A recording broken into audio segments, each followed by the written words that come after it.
àndal li ñu bëgg mooy mu doon maire ci ngoonuk ñaar fukki fan ak ñett ci weeru janvier bi ñu jëm ci élection locale yi waral ba ñu mu àndal ñu ngi def seen kéemtalaay kàttan ngir loola jëmmu kii di maire sortant di Santhie Agne moom lañ fa bëgg a jëlee waral ba tey ñu taxaw ci ab kuréel boobu nag ñu ngi ko dippee coalition citoyenne sunu gox sunu yitte jàppoo diisoo jubal seen candidate moom la ñuy dalal seen émission localité ci seen chaîne di Yëgle TV ginnaaw bi ñu leen nuyoo gërëm leen rafetlu ni ngeen àndoon ak ñun ci numéro yu weesu ak it commentaire yi nga xamante ne fësal nañ ko ci yitte bi ngeen ko jox waral ba tey ñuy dalal ki nga xamante ne mooy Émilie Zale tey mooy sunu gan ñu fas yéene ànd ak moom ci waxtaane li nga xamante ne moo ko sóob ci yile local la nga xamante ne jot na ko jaay askanu Sicap Liberté bi campagne bi dooree ak léegi xam ngeen ni daanaka weesu na semaine du yàgg dara ñu sóobu ci élection yi naka la gisee campagne bi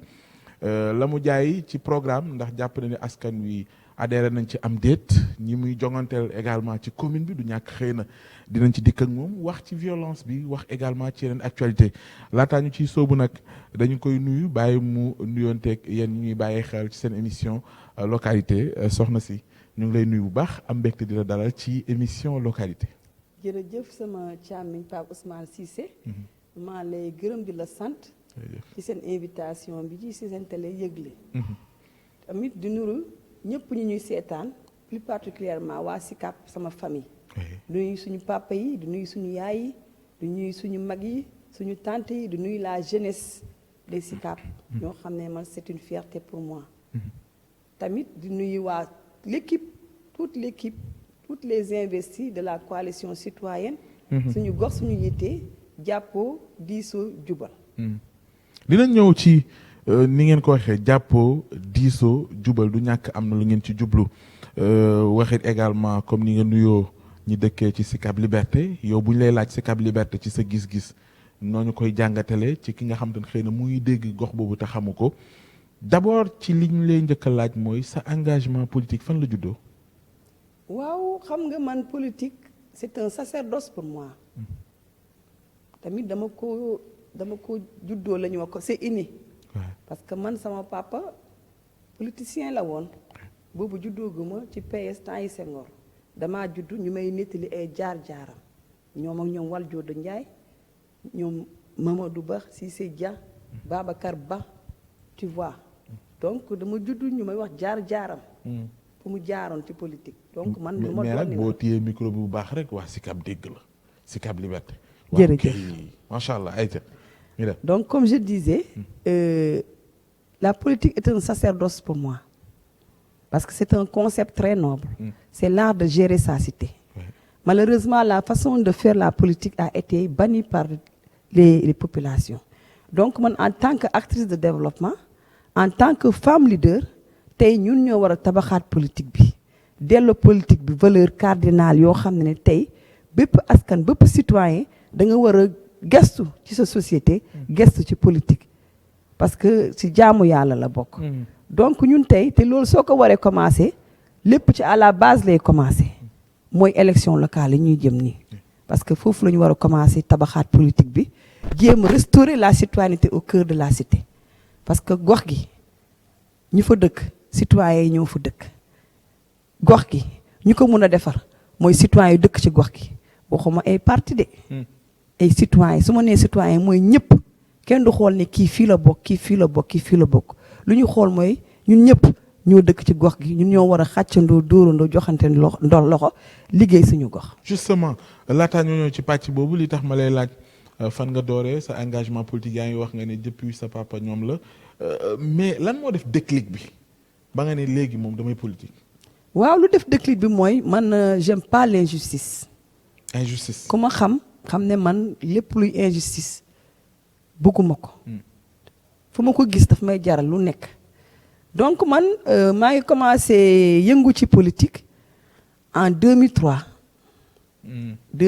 maa ngi nekkoon benn parti bu ñu ne alliance Jëf Jël Talla Sylla ma nekkoon fa mu nekk formation boo xam ne man bu may commencé politique toogu ma ne comme lu ma gis tey nit ñi ñuy politiquer dañuy xaar ba parti au pouvoir toog ñu dugg man j'ai toujours été un opposant je me suis opposée presque 10 ans ci politique donc c'est par conviction je suis un vrai militant. injustice lañ tegoon Talla Sylla. waaw bu ñu classé dossier agressé ko classé dossier bi ma gëstu si lu bëri donc ma ne non il faut que dëkk bi muy dox xam nga ku ci nekk qu'on essaie de restaurer l'équité sociale ku ci nekk lépp lu xew nañ ko yëpp nañ ko teg ci yoon. ci teg yoon boobu moo tax man dama jàpp ne ay élections locales nekkul rek ne ay kuréel politique ñoo ko war a jiite. injustice boobu da nga ko nemmee ko ci anam gi ñu tabbee yenn candidats yi ba ci parti politique yi yooyu. balaa ñuy waxi tabb candidat sax mais ñoo xam ne ay parti politique suñ ko yoree suñ toogee nuñ koy doxalee. parce que suñ toogee au lieu ñu nekkal fi askan bi nekk surga askan bi ñu ci bëri laa wax de. ñu ci bëri lu ñu def mooy ku bokkul ci ñoom bokkoo lu ñuy prôné mooy gestion partisane dañuy dem ba fàtte ne askan bi ñoo leen fal askan bi ñoo tax ñu toog ci mairie mais duñ faale askan bi duñ rendre compte askan bi duñ toppatoo préoccupation askan bi lu ñu toppatoo mooy ku bokkul ci man bokko clientélisme politique non transparence tu vois loolu nag moo war a jeex. est-ce que lu ni mel dafa valable ci commune beeg ñi ko jiite rawatina le maire sortant. non parce que bu ñu lay dégg dafa mel ni loolu nga gis c'est-à-dire booy def bilan am tey mooy ni mbiru boo faru ci man rek àndoog man pas de reddition des comptes comme ni nga ko waxee finalement joxuñu sax cër wala gëdd askan wi leen fi teg ci 7 ans yi loolu nga jàpp ni l'équipe sortante ci loolu la ñu. non du 7 ans sax du 7 ans de 12 ans la. 12 ans waaye parce que ñaari mandat la. man mi di wax ak yow premier mandat bi dama nekkoon deuxième adjointe au maire 2009. maa doon deuxième adjointe au maire. foofu may incliné wu devant le mémoire de feu Pape Diop parce que moo doon maire bi mu nekkoon ku baax ku amoon projet ku amoon ambition pour les SICAP. ñun ñii ñoo xeex man ak moom ñoo gën a xeex laa la wax ci coalition boobu ba jël maire bi man ma nekkoon deuxième adjointe paix à son âme donc bu mu fi jógee lu ñu waroon mooy maire bu fa toogoon ne serait-ce projet yu mu amoon sax mu def ko mais man SICAP dama wax bilan SICAP waaye gisal nañ seen bopp parce que amuñ bi mënuñ la woon dara loo xam ne nee nañ tey lii maire bi bu mu fi toogee 12 ans def na ko fi. ah oui tey surtout la jeunesse bee tax may gën a wax. xam nga dëgg la l'emploi des jeunes bokkul ci compétence mairie mais à travers les domaines de compétence tu peux booster la jeunesse orienter leen les accompagner ñu gis seen bopp sur les compétences yooyu muy tant ci l'environnement ci l'éducation sur la formation sur la santé ils devaient être des acteurs ci biir ñu impliquer leen mais malheureusement amul te soo xoolee SICAP tey les jeunes sont désœuvrés ils ont perdu leur repère. Et ce qui nous fait mal c'est un cri de cœur. man tey aujourd'hui ce qui m'a beaucoup poussé tey sama candidature et c'est pas cette année rek 2014 aussi dama doon ut mairie dem ak liste citoyenne bi yoon tamit liste citoyenne laa demee parce que dama gëm ne tey dañu toll pour conscientiser population bi ñu xam ne que il urge aujourd'hui de restaurer la citoyenneté au cœur de la cité il faut que ñu dellu askan bi lu moom. bu lay dégg dafa mel ni faillite du système bu ñuy wax les partis classiques rôle bi ñu waroon jouer dañ koy dégg ci say wax fu mel ni ñoom dañu montrer seen limite léegi engagement citoyen la ñuy wax association yi la ñuy wax voilà kuréel yooyu nga xam te ne dañu nekk ci gox-goxaat yi ñoom ñooy gën a yëngu foofu ngeen di gën a sentir seen bopp. tout à fait gis nga man mi di wax ak yow je suis un chef de parti am naa sama récépissé mais man xam nga lu ma gëm. élection locale du affaire parti man damay simi sama mbubu parti teg nee parce que suñ tollee ci massifier damay massifier ba au niveau national mais suñ tollee affaire locale damay simi sama mbubu parti teg nee indi citoyenneté indi yëfi gox affaire koñ la man bañ naa sama liste bu ñu demee bu ñu koy def investiture yi xooluñ kii fii la bokk kii xam nga lu ñu xool les compétences avérées chaque quartier ñu dem cibler des personnes ressources qui interviennent dans les différents domaines de compétences mooy médecin ba mooy jàngalekat ga mooy ingénieur ba mooy journaliste ba mooy ASC ba mooy femme actrice de développement ba mooy menuisier ba mooy électricien ba ñoo xam ne ci gox gi jox nawloo nañ leen crédible nañ ay personnes ressources lañ mu la leer na ne tey yàlla suñu mee ñu jël mairie bi day gën a gaaw liggéey bi day gën a gaaw. mais Émilie li nga wax ni parce que idéal ñoom am nañ c'est compétence important, li nga wax ni am na solo dem jëli compétence na nangam mais boo waxee gars yi dañ naan idéal la askan wi gëmuñu loolu li ñu gëm mooy waa ji fa jaar wala beneen jigéen bu fa jaar am ay moyens di woote financement jigéen ñi nangam nekk ci appareil politique su ma mënee tudd kenn ku mel ni Zahra Iyane Thiam nga gis ko fu mu romb ñu ne Malet yaa ngay daw ma ngay financer jigéen ñi ma ngay financer ndaw ñi gars yi yooyu la ñuy gën a bàyyi xel ko li ngay wax idéal yi ngay wax nii te loolu boobu moytul dana wane ay preuve am ci élection yi. waaw xam nga dëkk bi ñu toll nii àdduna yàlla rek a jar a gëm gis nga waa Sicap les Sicapois sont dignes très dignes xaalis fëkkul seen bët ku yaakaar na ne xaalis ngay naxee Sicapois yi da ngay nax sa bopp. da ngay nax sa bopp dinañ lekk sa xaalis nag parce que c'est l'argent du contribuable suñu impôt yi la xam nga tey lu ñu war a bàyyi. lii moo tax ñuy jéppi politicien la corruption baaxul guerre bi baaxul. financement yi ñu jigéen ñi guerre. non yow ak duñ joxe financement yi.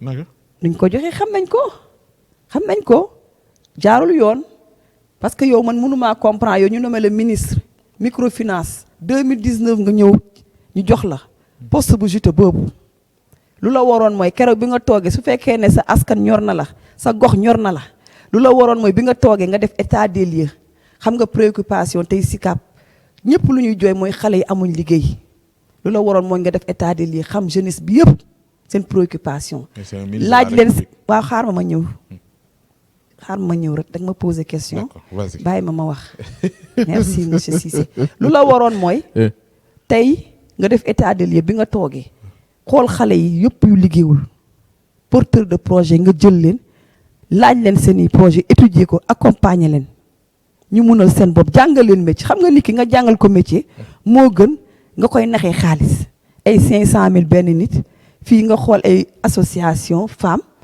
lu mot 100 femmes nga yëkkati 10 millions jox leen suñ ko séddoo ku nekk 50 000 am loolu la lañ mën a jëriñ année autonomisation de la femme foofu mais nañu waxante dëgg le contenu de la microfinance du loolu. waxatuma na su fekkee ne yow da nga gëm sa gox doo bàyyi 2019 bu ñu la namee ba tey nga toog ba ñu ne tey la élection yi nga doo di génne xaalis milliards di joxe dafa am yow di jaxase ay koñ sax dem bay nit ñi di xeexante seen biir. di xuloo ça c'est pas restaurer l'éthique. Un leader doit d'abord restaurer l'éthique nit soo waree nekk njiit da nga xam nooy taxawee da ngay njiitee c'est très important. kon yow da nga jàpp ni daal li mbiru waa aw ma problème ak kenn mais ku xam Émilie Zale xam ne que je suis une personne franche ku ñeme wax dëgg macha allah parce que man àdduna yàlla rek laa gëm mais lu ma bañ mooy injustice bëgguma injustice. mais injustice bi ngay tudd noonu dafa feeñ ci local yi dañ la teg injustice. non su ma nee injustice mooy lu ma wax rek tey ay financement nga koy parparloo nu la neex nga koy joxe. ñu ko yelloo wala ñu ko yelloo xale yu ko yelloo tey di ut liggéey joxoo leen ko mais nga jël ko def ko clientélisme politique pour defar sa bopp yow alors que yow alal boobu yëpp daf lay leer na ne askan bi moo ko moom askan bee ko moom mais Sicapois yi les Sicapois kenn mënu leen naxi xaalis. si. te loolu nga parce que ñoom ci seen bopp ñooy ne ñii dañuy lekk suñ demee duñ ko voter moom xam na lu may wax loolu ngay dégg chaque jour dañuy di wax moo tax nit looy def ko ak ngëm def ko ak conviction man ku xam Émilie Zale maa ngi sant yàlla fonctionnaire cadre la yàgg muyee la mayo nekk actrice de développement di jël samay propres moyens di œuvre ci social sans timbre yàgg na ça fait depuis 2003 ba ma la waxee 2003 ba tey maa ngi œuvre ci social dans les Sicap di jàppale kon waroo jooy kon Sicap warul jooy bu dee def nga ci loolu yëpp kay warul jooy moom laa la wax dama la ne déggoo ma de dama la ne man tey su ma présenté woo c'est pas la première fois 2014 dama présenté woon dem ak liste citoyenne peut-être dama yéexoon na jóg ànduma ak benn parti ànduma ak benn coalition j'étais parti seul def liste citoyenne c'était pour conscientiser les populations wax leen que ne jóg leen ñu joxante loxo lu benn nit mun fukki loxo ñoo ko mun. Les SICAP regorgent des compétences, les personnes ressources sont là. Malheureusement ils ne sont pas impliqués dans la gestion. ñun nag suñu gox suñu yitte tey lu ñu bëgg mooy l'implication de toute la population des SICAP, que chaque personne essaie d'apporter sa pierre dans l'édifice et qu'ensemble nous construisions notre chère commune des SICAP Liberté. ci fan ngeen koy teg seen programme nu ngeen ko dippee. suñu programme c'est axé surtout sur les jeunes d'abord, priorité bi jeunes yi la. Comment faire pour résorber le chômage des jeunes.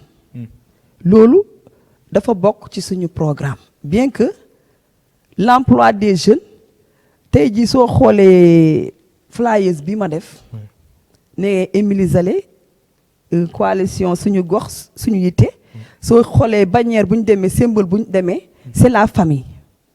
Pour wane que la SICAP a toujours été une famille. lu ñu war mooy tey ñun ñu xam ne ñoo dañu war a bokk ndey bokk baay jàppoo diisoo jubal pour defar suñu SICAP parce que foofu lañ toll. moo tax ñun demuñ ak benn liste politique ñu demee liste citoyenne tuddee ko suñu gox mooy suñu yitte mu nekk nag suñu yitte ci préoccupation jeunes tey naka la ñuy def ñu am liggéey mu nekk tey suñu yitte ci problème sécurité bi tey kër booy dugg dañ lay jooy ne sécurité SICAP amatul sécurité. mu nekk nag suñu yitte tey ci cadre de vie bi l'environnement ku xamul SICAP bu démb ak SICAP tey nga xam ne SICAP yàqu na cadre de vie bi yàqu na on n'a plus un environnement sain pour mën a nekk durable mu nekk tey suñu yitte pour xool l'autonomisation des femmes te su ma nee l'autonomisation des femmes waxuma comme ni ñuy defee parloo xaalis financement yi waxuma comme ni ñuy defee ay calebasse wala nu ñuy defee parloo xaalis bi di la ne am chaque mois nga fay intérêt xaw ma ñaata non ñun dañu bëgg que ne femme bu ñuy jàppale ñu jàngale liggéey lu ñu lay jàngal xaalis bu ñu lay jox que ça soit quelque chose qui va productif loo xam ne di nga ci mun a jëriñoo say doom jëriñoo ci askan bi sa jëriñoo ci ba extérieur jëriñoo ci ngay dégg jàng métier di defar ay loo xam ne di nga ko mun a jël sa di bay di koy jaay à l'étranger mais pas ñu lay jox ay financement 100 000 wala nangam nga jël ko sañsee ko benn fan war a toog at di fay c'est pas ça. Le contenu de l'autonomisation de la femme war nañ ko xoolaat. ci wàllu formation ngay bëgg a wax. non ci wàllu lu ñuy joxe financement yi.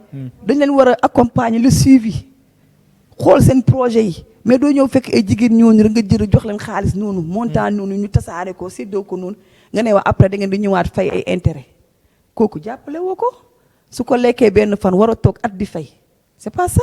d'accord nga ne kon jeunes yi ak femmes yi ci wàllu wi. waaw yeneen axe yi lan la. jeunes yi femmes yi surtout les jeunes. tey ñun lu ñu bëgg mooy suñu première priorité suñu yàlla mais ñu jël mairie bi incha allah ñu xool naka la ñuy jàppale liggéey jigéen les jeunes les former les orienter les accompagner. donc fi diggee xëy. déggoo ma de maa ko wax fii ci sa télé. incha allah xam nga diggee xëy nekkul nga jël nit ñi dugal leen ci bureau. diggee xëy jàngale nit ki métier mu munal boppam. diggee xëy mooy nga jàngal ko à travers ces projets mu nekk entrepreneur munal boppam nekk chef d'entreprise. Il suffit de les regrouper en GIE ñu am seeni projet nga accompagner leen booster leen ñu dem ba munal seen bopp.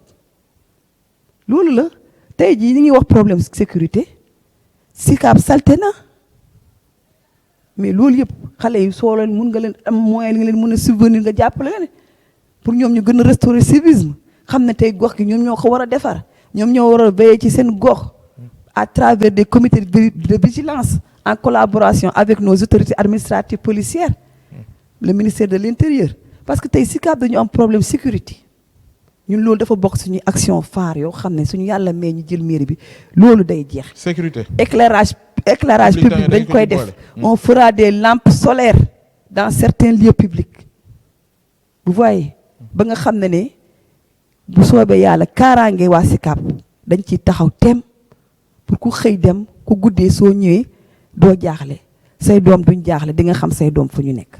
maanaam yow buñ la tabbee ci boppu mairie bi SICAP moom lañ doon jooy moom féete na leen boor. dina leen féete boor te ku xam Émilie Zalé xam nga samay woy campagne. foo jëlee koppar yi. koppar ça veut dire non li nga fi wax yëpp tëgg ko ci ay projet du. da waaw ngay xam xëy nga rek teg xam ko. nga waa xaaral ma ñëw xam nga Xam nit lu mu da lay- ngay am vision. problème bi doo yem rek ci que ni état lu mu lay jox dotation bu la état di Oui. jox. wala yow xam nga ni SICAP sa bëriwuñ fi ay marché lu ñu mun a jàppale. mais ni da ngay am vision. vision mooy nga uti ay partenaires ñun dañoo bëgg a installer le partenariat public privé local. comment. Combien d'entreprises actuellement ñi ngi def état des lieux boobu nga xool société yëpp yi nga am ci gox gi.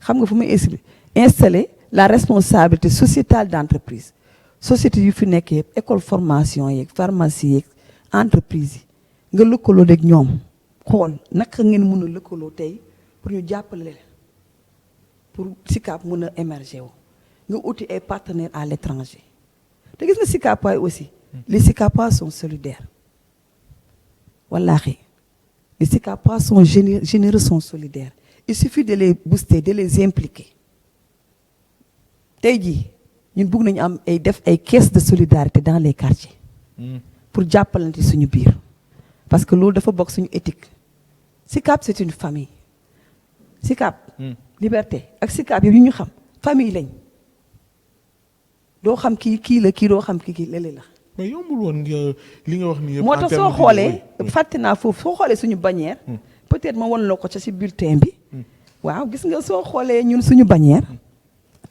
dañoo choisir papa yaay doom Ouais.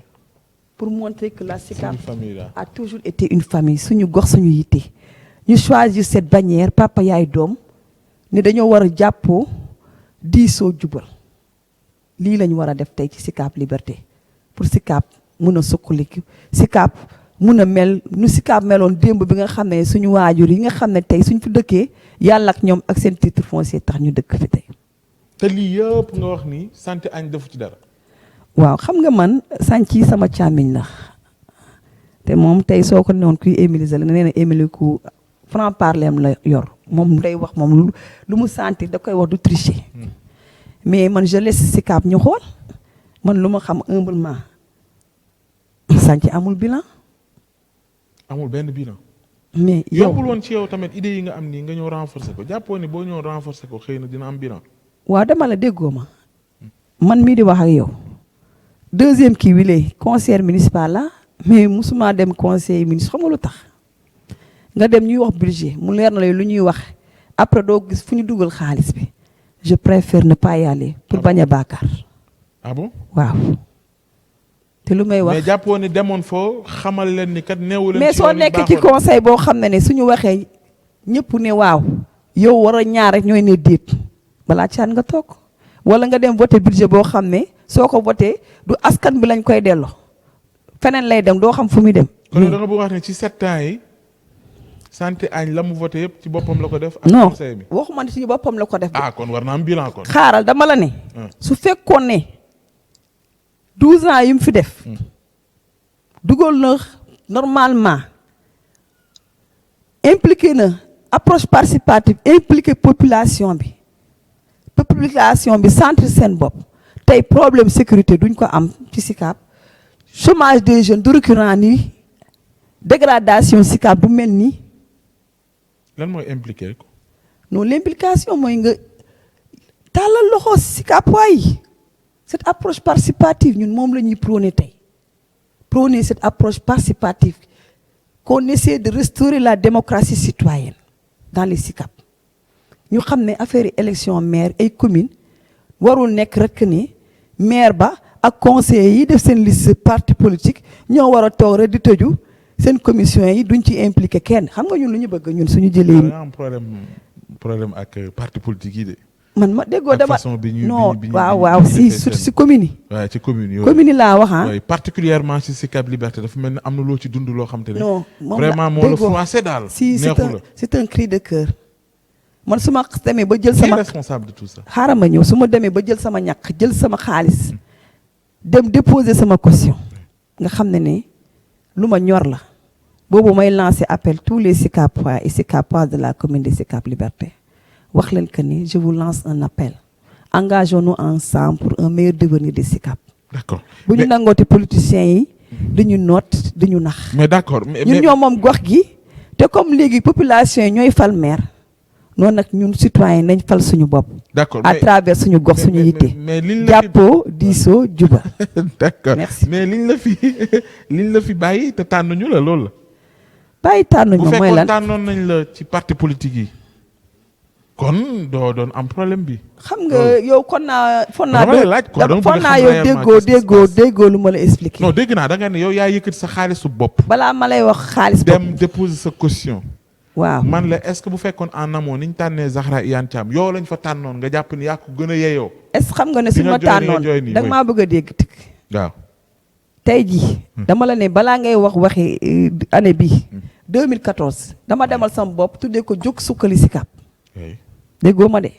te boobu coalition taxaw Dakar owoon na ma yeneen coalition owoon nañ ma parti politique te ci Benno Siggil laa jóge woon jàng ci am expérience. d'accord ma dem gisuma cette approche participative inclusive gisuma ko ci moo tax ma fipp génn ne du ma àndati élection locale ak ay parti nga xam ne soo demee après suñu toogee duñ nekk au service exclusif des populations ku bokk su ñoom bokkoo.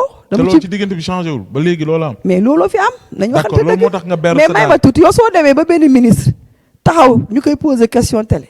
mu ne carrément lu tax nga bëgg a jël mairie mu ne la man su ma jëlee mairie bi c'est pour asseoir base parti politique ci commune nga xam ne quand même nañ waxante dëgg. daaju. kon kooku moom askan bi taxu ko mu jóg te xam naa ne peut-être moom njiitam sax dëggalu ko loolu.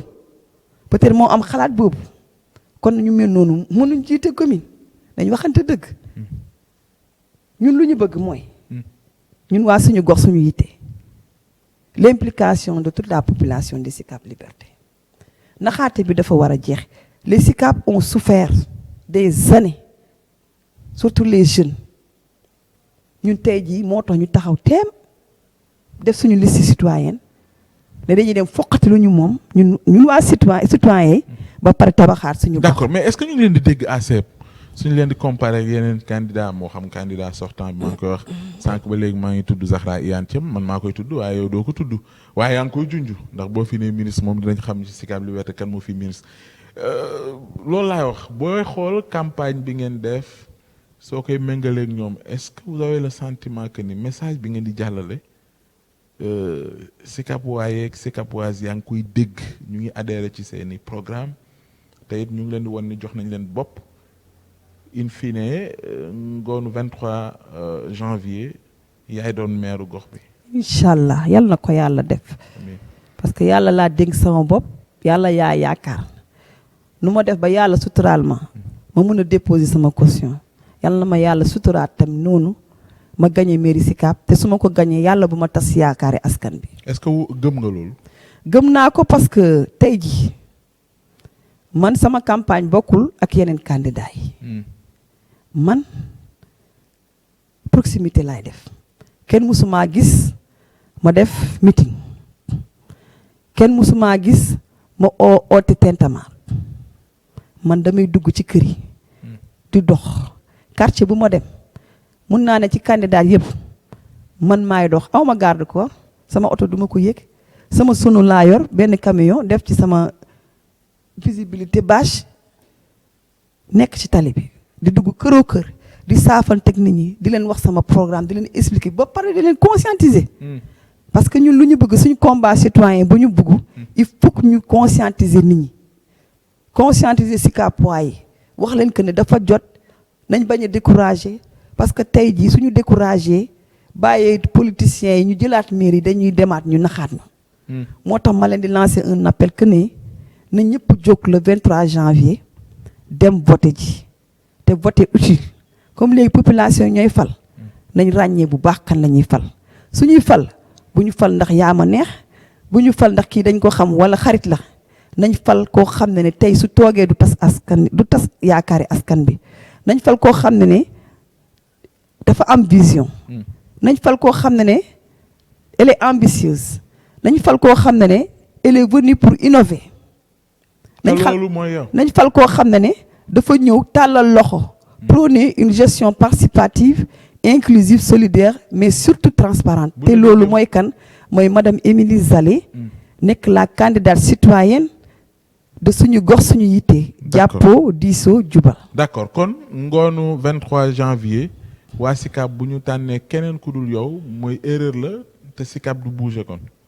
waaw xam nga man nee naa la 2014 bu mu desee presque 1 mois et demi laa teg liste citoyenne suñu gox teg liste citoyenne jóg sukkali SICAP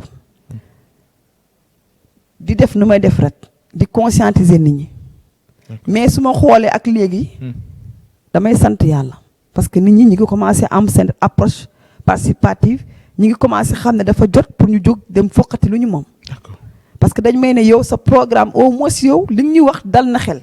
sa programme bi nga am par rapport ak ñeneen ñi lu ñuy wax bokkul. ma ciy sant yàlla parce que nag lu ma ko yàgg a waxee su may progrès dama ne ñun candidat yi xamante nañ. tey ji soo ñu tëjoon ci benn saal. ñu xoolante ku ci nekk xam nga lu la tax a jóg. yow pare nga mais instant ñoom bi def débat ak le maire sortant. ak Zahra Iyane Thiam ak yeneen candidats yi fii ci commune bi ngeen jàkkaarloo. avec loolu laay xaar. wax naa ko 7TV. dem naa 7TV. defoon fa émission waxoon ko fa. d'accord tu vois yooyu dañu war di ko am. loo waxoon. débat boobu ku ñëw man je suis prête à rencontrer taay amoon na sax benn ay association. yu ñu invité woon débat dañ ko reporté woon. et j'étais partante pour y aller. non yow ak Zahra Iyane Thiam est-ce que pare nga pour affronter Zahra Iyane Thiam ci waxtaan leeral. bu baax sax xamante nañ parce que bokkuñ vision moom comme nee na parti moo ko ñor pour SICAP man askan bi moo ma ñor kon nag pare naa pour jàkkaarloog moom. pour leeral loolu. pour leeral loolu d'accord violence bi ñu ngi koy dégg un peu partout yéen seen commune mucc na ci j'imagine que SICAP Liberté moom amul violence. non man en toute sincérité je déplore la violence et lance un appel à tous les candidats et toutes les candidates si réellement ils ou elles veulent gouverner waruñ prôner pour une violence su ma toogee gis lu ma dégg temps yi ay parti yuy daje seen militants yi di xeex di tojante ay bopp di sant xeex démb liberté si damay proximité dugg fenn sama benn papa ne ma xoolal léegi lañ sama li ñoo ko toj te nag waxatuma nag koo ciy tudd rek ministre de la République mooy jiite yëpp.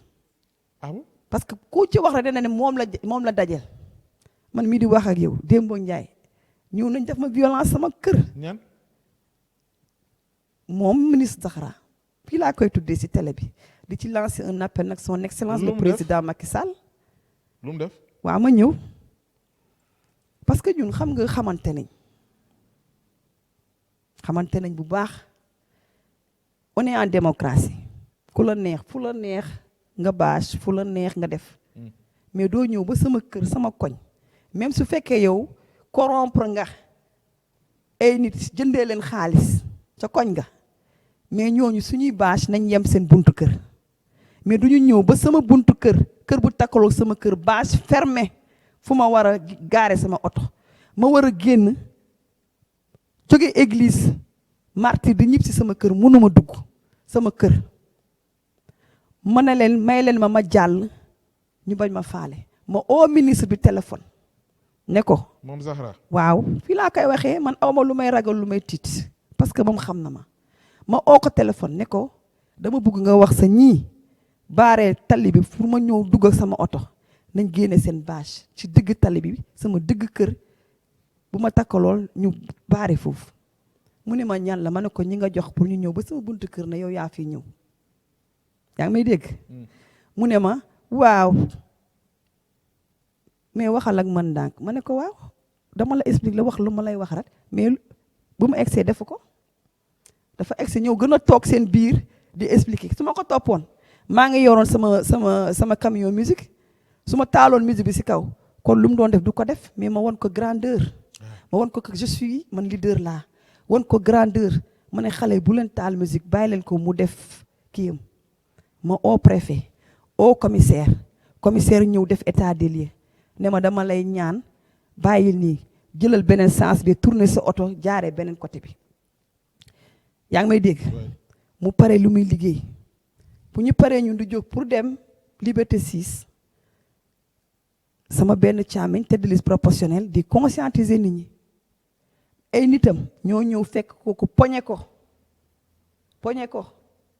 ba ci miir bi yaa may dégg de dama bëgg mu leer parce que dégg naa affaire bi jàll na Sénégal ñu xam ne violence boobu moom moo ko fa indi moom madame la ministre ak ay nitam waa koñ nga xam nañ ku xam Émilie Zale ci Sicap Liberté xam ne Émilie nit jàmm la bañ naa ba man candidat bu ma tasel si yoon danaa saafanteeg yow nuyu la ñu foñu ree parce que ñoo bokk suñu Sicap nous sommes une famille mais man je déplore may toog di dégg ñu ne ay gars yi Zahra yi ñi ngi xeex gars yi Tamsir yi gars yi Zahra yi ñi ngi xeex gars yi Cheikh Ndiaye gars yi nii naa te bu ci xeex bu ci am rat moom ay gaam ñoo ca bokk man démb sama tête de liste proportionnelle dañ ko menacé. Ah oui. dañ ko menacé numéro privé menacé ko man xam naa ne moom bopp suñ ma dégloo moom dénk naa leen sama bopp parce que man yàlla laa gëm. da ngay porter plainte. man damay dox sans garde corps parce que man Sicap laa gëm te xam naa les Sicapois et Sicapois sont civilisés. yaa may dégg xamante nañ xaaral ma ñëw démb su ma toppoon leneen dina demee neneen mais samay militant ñëpp maîtriser wu lu ma wax xam na ko xam naa ñu dëkk ca gox ga fekkee nañ xam nañ may lancer un appel tous les leaders ñu nekk candidate je déplore la violence nañ joxe un respect nit ki soo bëggee nekk njiit bëgg a jiite gox da ngay wàcce sa bopp soo bëggee jiite da ngay prôner la paix la joie mais pas la violence man je condamne tous les leaders yuy impliqué wu ci violence. D'accord. ñëpp ñoo xam ne dañuy ànd ak seen i militants ñu nekk ci violence. lan moo waral nga jàpp ni dañ la provoqué noonu. lan la daf la musa woo pour ngeen liggéeyandoo wala. liggéeyandoo saa yan rapport ngeen am. lan mooy liggéeyandoo man bëgguma nag ma ñëw sa débat. non c'est important parce que wax nga laal nga dañuy waxtaan pour mën a gindeeku pour mën a gindeeku. non non bu ko may buzz waaye bu ko may buzz s'il te plaît. bu ko may buzz c'est important parce que li nga wax ni ci cadre violence la te xam naa ne appel bi nga def nii peut-être apaisement la te apaisement bi mu ngi tàmbale aussi ci gindeeku. certainement dina suivre li ñuy waxtaanee nii peut-être dina xam lan la. moo tax mu bëgg a xam rapport yi ngeen am qu'est-ce qui se passe. provocation yi nii muy def nii lan nga jàpp ni moo ko indi daf la woo pour ngeen liggéey nga bañ wala sa candidature moo ko dérangé wala lan nga jàpp ni xëy na moo. waaw xam nga 2014 moom dafa demaloon boppam. àndul ak Benno da doon natt boppam. man aussi ma demal sama bopp. mu nekk ministre conseiller. man de aw ma ndombol tànk gëm sama askan rat yàlla suturaal ma maa ko raw. parce que man au moins amoon naa 2 conseillers plus forest moom plus forest la jàlle léegi nag su fekkee ne tey ji xaalis la bëgg a jaay waa Sicap yaakaar ne parce que nommé nañ ko microfinance mu waroon tey jàppale xale yi ñu am liggéey jàppale jigéen ñi ñu mënal seen bopp demal seen bopp ñu nekk di pasare xaalis askan bi man gëm naa ne président sant ko mais comme nag nit vision yi bokkuñ. yaa may dégg. maa ngi dégg. ñun Sicapois xaalis yëngaluñu Sicapoise kenn mënu leen jëndee xaalis loolu laa amoon pour wax. d'accord lu ñuy jeexalee ci wax naa la sànq ne la par rapport ak campagne bi li ci des bëreetul ñu ngi jëm ci élection yi. lan moo des ci seeni activité loo jàpp ne xëy na dina déterminant ci bis yu ñuy jëm loolu yëpp gën a consolider yi ngeen jot a def en termes d'action peut-être loolu may leen ngeen gën a am confiance que ni ndam li dina féete yéen ci élection yi jëm. incha allah comme nu ma la ko waxee rek ñun tey lu ñuy def rek mooy suñuy porte à porte la ñuy continuer def caravane de sensibilisation surtout nag di conscientiser aussi les jeunes la jeunesse. te ñu inscrire nañ dem jëli seen i carte. D'accord. man jaar naa préfecture keroog mais gis naa fa ba tey dafa des donc je lance un appel à toute la jeunesse tous les nouveaux inscrits d'aller retirer leur carte parce que la carte moom moo war a voter nit kuy jàll donc ma carte ma commune nañ dem jëli seen carte ñun tey à travers suñu programme comme ni ma ko waxee am nañ benn programme 3S solidarité santé sociale boo xam ne tey lu ñu bëgg tey sargal tamit les personnes du 3e âge waaw dañu bëgg tey jël leen en charge à travers leurs consultations d'organiser chaque 2 mois des consultations à domicile gériatrie te suñ koy def c'est avec les médecins les experts qui habitent la localité les médecins et le personnel paramédical ñooñu la ñuy lëkkaloo cette convention ñuy dem di seeti suñuy papa yeeg yaay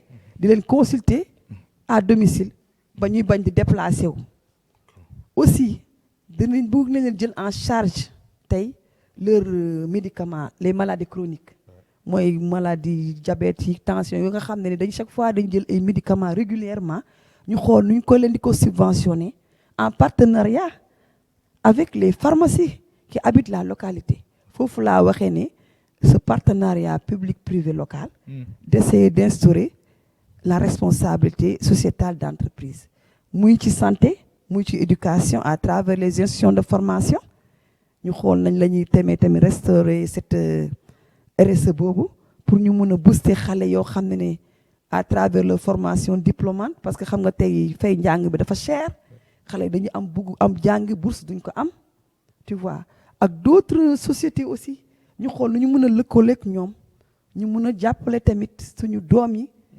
ñu mën a liggéey tamit ci environnement bi ci cadre de vie bi xam nga c'est très important daal loolu am nañ ko am nañ tamit beneen programme formation initiative emploi comme ni ma la waxee parce que dañu bëgg a installer benn centre de formation et d'insertion des jeunes surtout ci métier de base yi pour ñu jàngaleen métier te loolu yëpp suñ koy def c'est avec des experts locaux mooy des experts yuy intervenir ci domaine de compétence yooyu ñooy jàngal xale yi métier yi ce qui veut dire dërëm bi bëggatuñ mu génn gaal bi lépp lu ñuy def na nekk suñu biir xanaa peut-être kay suñu dem outil pour partenariat c'est pour ñu am ñeneen ñu ñëw jàppale pour indil ñu mais ñun fekkee ne lu ñu war a lu ñu am dañ koy delloo askani Sicap mais duñ ko génne di ko jox keneen. gërëm nañ la sant nañ la Émilie. waa kay di la gërëm di la sant émission bi dafa gàtt sax yow sama programme bi yëpp waxuma ko. waxoo yëpp lu bëri des na. yeneen na des. voilà xam nga am nañ fi tey. nañ yaatal waaw nañ Cap yaatal ci Skirring programme bi way Cap Skirring Sicap Vert ci environnement bi. loolu soxla nañ ko fi. d'accord tu vois Sicap 7-8. dégg nga ça fait partie aussi de nos activités xam nga di organiser les meilleurs quartiers ñu gën a rafet quartier. genre compétition. compétition ci gox yi. xam nga ci lépp nag. looy teg ci table ji. waaw loolu yëpp c'est pour booster xam nga loolu yëpp day tax ñu restaurer le civisme day tax nga conscientiser jeunesse bi ñu xam ne tey ñoom seen gox ñoo ko war a defar. bien sûr tey jii nga ne leen dañuy xool ku quartier bu gën a rafet bu gën a set buñ gën a embellir. day tax ñoom dinañ jàngaat civisme xam ne que tamit ñoom ci société bi dañu war a impliqué wu. xam nga tey jeunesse bi tey kenn mënul développer société développer commune tant que boolewoo jeunesse bi. kon may lancer appel la jeunesse que ne l'avenir vous appartient. Vous devez être au cœur du processus de développement car vous êtes le fer de lance du développement. Plus particulièrement au sein de votre commune. Que élection yi seen élection yi la. nañu dem voter ci. dañ dem voter ba pare ñu àndandoo ak suñu gox suñu yitte jël mairie bi liggéeyandoo ensemble avec les jeunes liggéeyandoo ensemble avec toutes les femmes actrices de développement machallah parce que jigéen yi tamit ci Sicap bi ay association mbootaay yi ay jigéen yu mën góor lañ yuy daan seen doole di cotiser seen biir di jàppale seen jëkkër yi di remercier aussi suñu papa yi suñu yaay yi ba pare aussi lancer kontaan ci waa Sicap pour te dire que nous sommes une famille machallah je touche du bois man de kër gu ma dugg dañ may accueillir bu baax su may ñibbi ñu gunge ma ba ci buntu kër gi kontaan ne ma yow de yéex ngaa ñëw lii di xamuñ ko woon ñun de waruñu woon sa voter yée nga ñu donc foofu ma leen di saluer di leen remercier ci accueil chaleureuse yu ma defal durant tout le temps de campagne may ñaan tamit na continuer noonu ba campagne bi jeex may lancer waan un appel que la paix règne dans les SICAP, non à la violence. lépp daal nañ ko def ci civilisé parce que les SICAPois sont civilisés. am na solo. Voilà, c'est très important. Kon ça ñu wax aussi que ne oui. le jour du vote dama dégg d'après lu ma dégg de xaw ma dëgg la xaw ma du dëgg qu'il y a des transferts de voix xaw ma nag. waaw ñu ngi koy wax ñu ngi koy. waaw dama ko dégg rek man xaw ma nag dëgg la du transfert de voix. dëgg mais man mi de yàlla suñu borom mi ma tiim man de ku ma xam musuma dem transférer kenn voix te Koo ko aussi njortal. élection yu ma jot a def ak ñu ma ko yàgg defal yëpp nu ñuy ànd di liggéey yëpp musul bokk ci suñu xalaat léegi nag xaw ma loolu ndax dëgg la wala dëgg mais lu ma xam tamit lu ma xam mooy di remercier autorité administrative bu Grand Dakar préfet bi macha allah ñoom ñëpp équipe bi yëpp maa leen di remercier parce que aussi ñu kii lañ daal ñu dëggu lañ ba pare jàppale nañ leader yi ils sont compréhensifs xam nañ seen liggéey ba pare accompagner ñu daal ñun candidats yi franchement loolu je tenais à remercier monsieur le préfet Fall di remercier aussi son adjoint monsieur préfet Ndiaye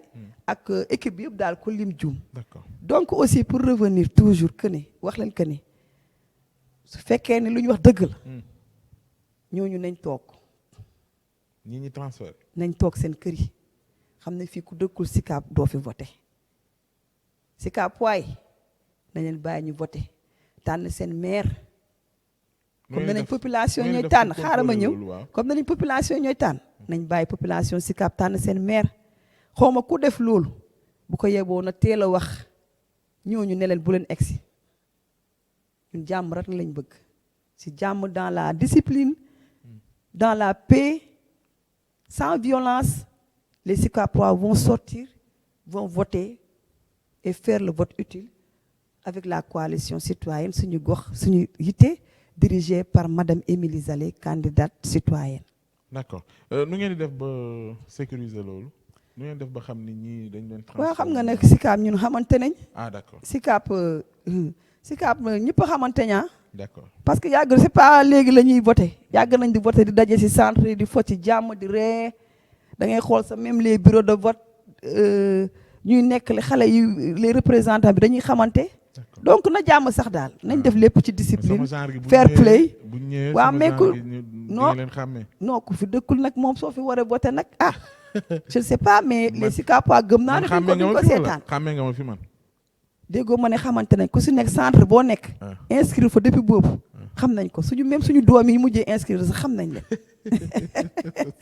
en tout cas ñu ngi lay gërëm jërëjëf di sant ñëpp di gërëm ñëpp di leen remercier tamit ñëpp ñu doon seetaan franchement di leen gërëm di leen sant di leen wax tamit ngeen ñaanal ñu franchement te aussi ñun ñi jigéen ñi tey dañoo bëgg que nag jigéen ñi jël mairie waaw di leen tàllal loxo man en tant que jigéen parce que dañuy ne jigéen mooy yaay te ku wax mère MAIR wax mère yaay te ku wax yaay am na yërmande yaay am na lu muy ragal yaay dafay yaatal yaay su toogee day uuf ñëpp du xool ne kii parti bii la bokk kee parti bee la bokk yaay lu muy xool mooy ñun ñoo bokk suñu gox nañ leen liggéey ku nekk indi sa xel indi sa xam-xam indi sa xalaat ñu tabax suñu SICAP Liberté ñun approche boobu la ñu bëgg cette approche participative moo tax suñu liste tudd suñu gox mooy suñu yitte jàppoo diisoo jubal. Merci à vous tous, la famille des SICAP. Que Dieu vous bénisse et vous garde. Amin ñu ngi lay gërëm bu baax li nga wax moom dëgg la parce que jigéen ñi moom duñ këpp kees. Voilà. waaw ne serait-ce que du ngeen këpp kees rek war nañ leen mën a dénk mairie. Voilà. waaw waaye nag li ma ci jaaxal rek mooy da ngeen a mën a wujje.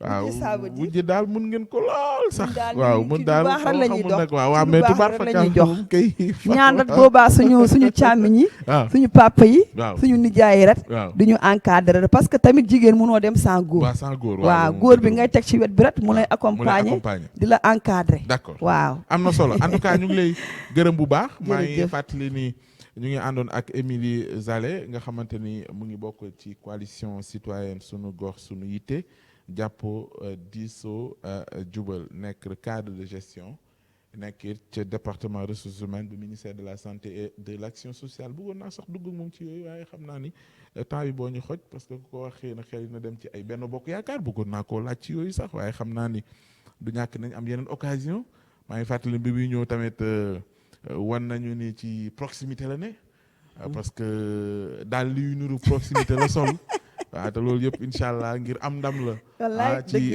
ngoonu 23 janvier 2022 bi ñu jëm te incha allah ñu ngi la koy ñaanal. amiin yaa rabbi bu gënee ci Sicap gën ci yow yal na ko yàlla def te incha allah. te aussi yàlla su ma ko mayee yal na ma jig te yàlla bu ma tas askani. amiin Sicap waaw. parce que ce que nous devons mooy être au service exclusif des populations. bien sûr lu ma war mooy su ma yàlla tege si mairie bi.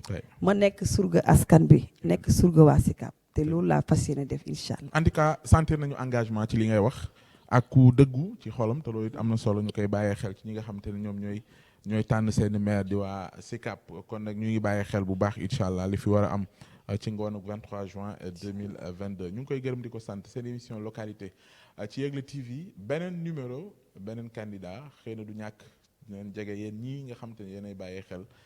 seen chaîne gërëm techniciens yi ñu àndaloon jigal yu Mbaye Gueye Faye ak ñeneen ñi ànd ak madame le maire ñi nga àndal ñëpp ñu ngi leen di gërëm également ci jàppandal beeg. mais remercier foofu tamit sama tête de liste proportionnelle muy Cheikh Simakha. waaw macha allah ak tous les investis toutes les investis. de suñu gox suñu yitte parce que nous sommes une famille. bien sûr voilà franchement di remercier jeunes Sicap yëpp yi ñuy accompagner. famille ñëpp daal ku lim juum. mu ngoog gërëm leen sant leen yéen ñëpp joxante di daje beneen yoon incha allah ci beneen numéro.